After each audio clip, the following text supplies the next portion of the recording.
bailouts and golden parachutes for the rich, cuts, layoffs and poverty for the rest of us. But the money for those corporate bailouts has to come from somewhere. For example, in January, the University of California Board of Regents increased tuition by 32%, making students pay $2,500 more for education that should be a given right, not just a privilege for a certain few. In the drive for profitability, the unemployment rate has skyrocketed since the end of 2008.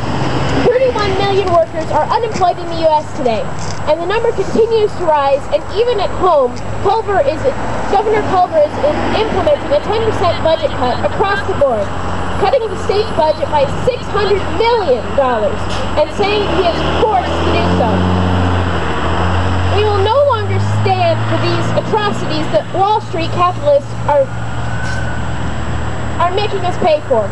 We must say that enough is enough and join the thousands across the country that are protesting right as we are. We must act now and tax the rich to balance the budget, even though the two corporate parties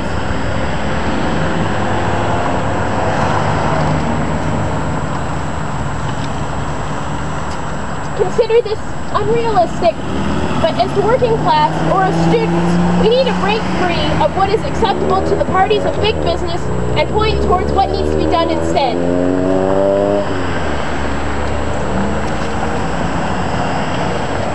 But if capitalism's representatives, the ones who made this crisis, can't fix it, how can we?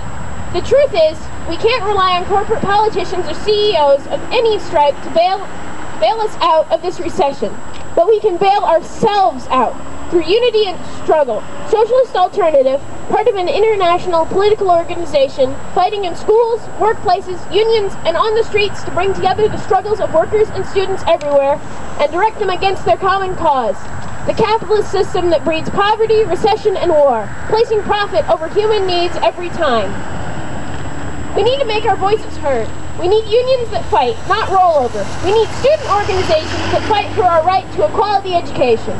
We need a political party of our own, a member-run party of unions, student activists, and community organizations armed with a socialist program that can take this failed capitalist system head-on. A democratic socialist society would create a world-class education system that no capitalist society could match.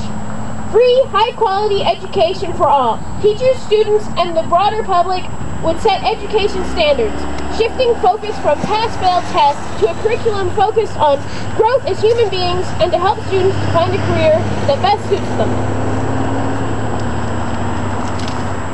Unemployment would be eliminated by the introduction